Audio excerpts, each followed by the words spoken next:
Welcome to video 2. So this time we'll get into some actual Flux, but before that, I just want to nail down the concept I ended on in video 1, which had to do with table keys, series keys, group keys, all synonymous, but I want to kind of reframe that to one, drill it down, and two, to kind of come at it from a different angle as well. So we ended on this view, which was a set or a stream of tables, right? Same query as before. Same tables. So I want to just go back to the line graph for a second here. Visually, it's not going to make a lot of, you're not going to see every line because there's actually a number of lines that are hugging this x-axis at the y0 value. That's just the nature of the data I chose, but we do have some distinguished lines here.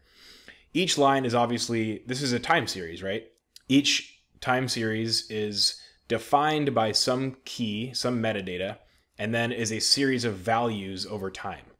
So because tables are defined by keys, it can be necessarily true that each of these tables represents one of those lines. So what you see in a line is a series of these values, y-axis values, at each of these timestamps. So that's the key value pair that's represented there. These 4 columns here are the metadata that's describing or distinguishing the line. Each of these keys is a unique permutation of those key value pairs. The start and stop columns, let's ignore those for now. Know that they're there, they're a utility.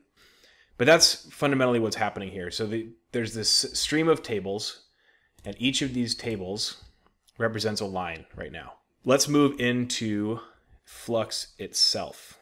As I mentioned in video 1, the query builder generates a Flux query for you. What we're going to do in this video is recreate this from scratch. So let's get rid of it.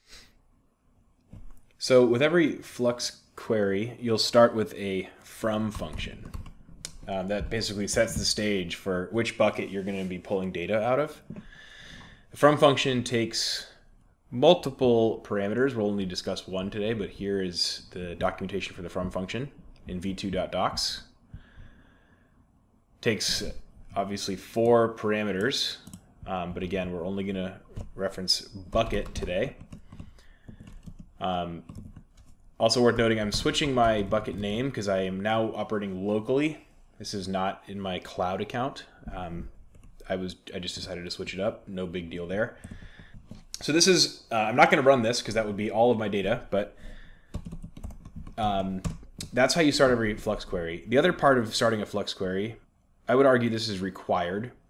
Any time series query against a time series database or any columnar store where you're expecting to append new data or new values over time at a relatively high velocity, any query against a data set like that should expect to get a lot of data back. So range function, that's what we're going to use here to filter down by a time range. Range takes 2 parameters, 2 arguments. Here's the documentation for that. The arguments it takes are start and stop. If you were paying attention, the query that was generated by the GUI or by the query builder had some variables in here. We'll discuss variables in another video. For now, we will hard code the hour that we had decreed the query to look back before. That was defined here with the query builder. This time we're hard coding it. I mean, either way, we could use that. Stop we don't need because by default it's set to now. So what this means, or without it at all, means that we're looking at now minus 1 hour, so the last hour of data. Let's actually run this. Before I run it, I don't want all of my data for the last hour in general. A last hour is fine if I start to filter it down more, but to be a good user, I'm going to reduce this to 1 minute because I'm just troubleshooting, or I'm just building a query now. I'm going to look at the last 1 minute of my data. Because this is all I've done so far, I'm looking at every single column and every single row for my whole data set, every single series possible in the last 1 minute. So This is the entire data set. These are all my tables in this stream of tables, and each table should have 5 records. The actual number of tables, I don't think this is showing just a snippet of them. If you go to the raw data,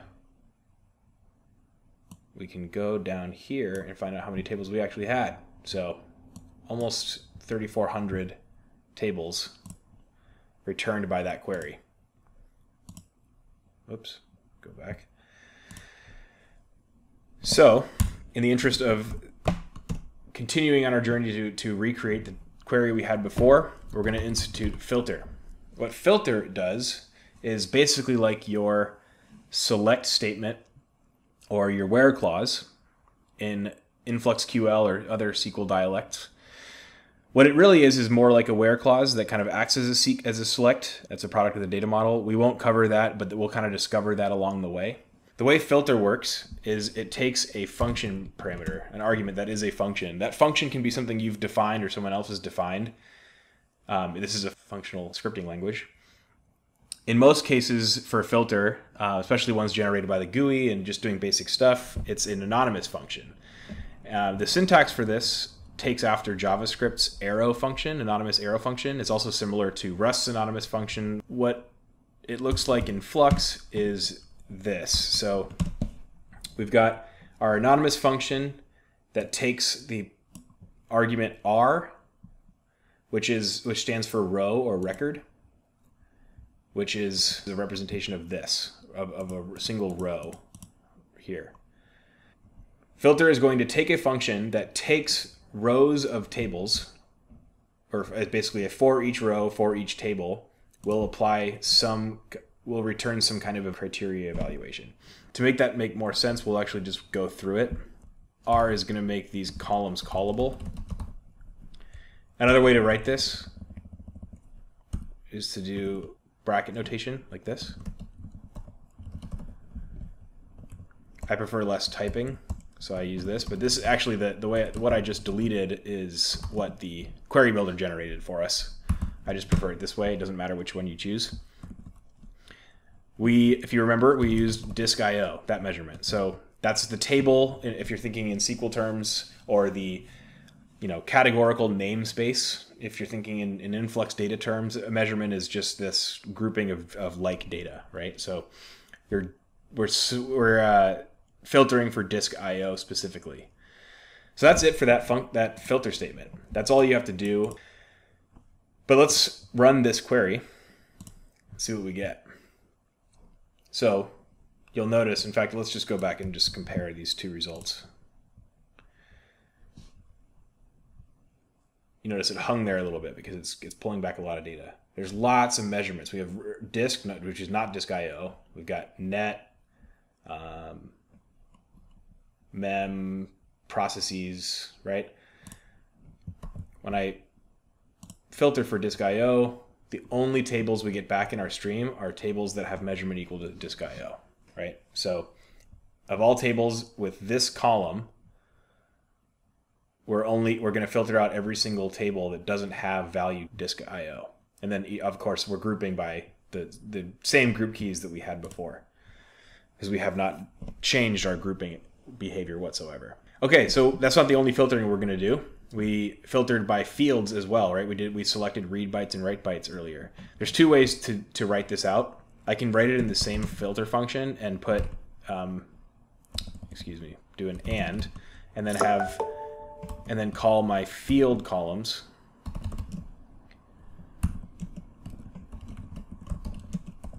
and then do an or and do the write bytes here. Okay.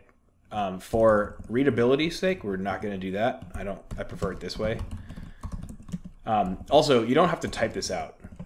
Let me just do this over here in this function. This is a quick UI best practice, I guess.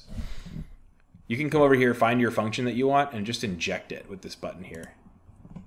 It has this default. This is probably the most common measurement selection people will use. That's what it defaults to, but we will edit that and do a read bytes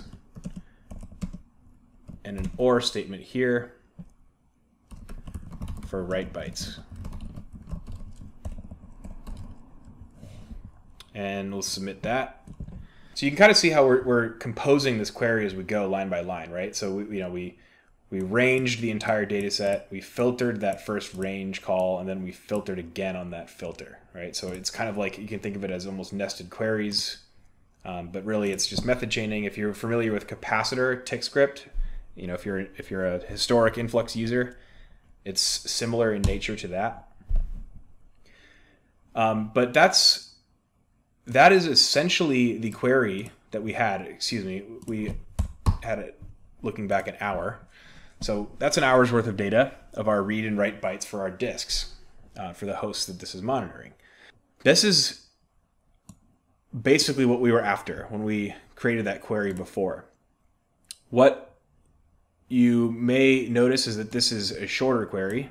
It is shorter, in fact, by 2 lines. One of the convenience functions that the UI injected into here was something called an aggregate window.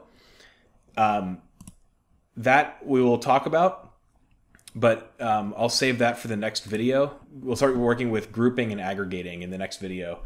And this one will conclude with just having given us basically the exact data we wanted back in the original query, without the grouping by time functionality that the GUI created for us. And I'll leave you with that.